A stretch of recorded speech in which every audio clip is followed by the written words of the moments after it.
मैं नादान उससे इतना प्यार कर बैठी थी कि मैं उसकी हर बात मान लेती थी। यहाँ तक कि उसके कहने पर मैं उससे अपने जिस्म की तस्वीरें भी शेयर कर चुकी थी।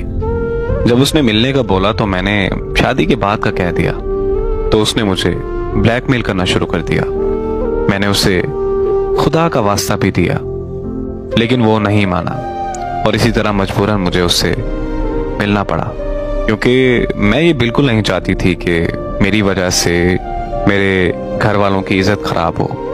पर उसने मुझे एक बार फिर से दोबारा ब्लैकमेल करना शुरू कर दिया कि तुम मेरे एक दोस्त से भी मिलो।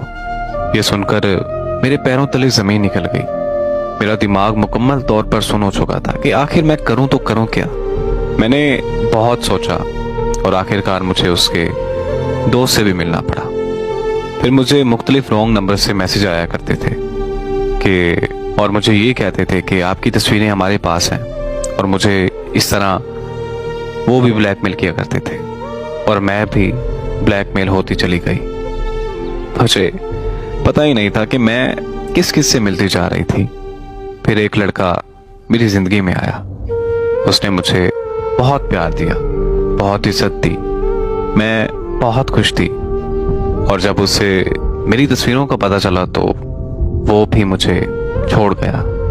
उसके छोड़ जाने के बाद मैंने ब्लैकमेल होना बंद कर दिया।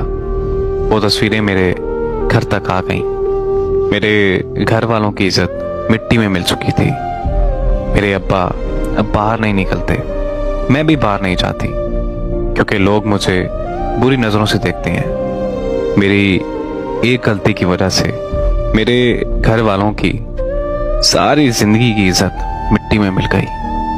अब मैं सारा दिन एक कमरे में बंद होकर रोती रहती हूँ और खुद को कोसती रहती हूँ कि मैंने आखिर इतनी बड़ी गलती क्यों की। अब मैं किसी से शादी करने का भी नहीं सोच सकती, क्योंकि ऐसी लड़की से कोई शादी नहीं करेगा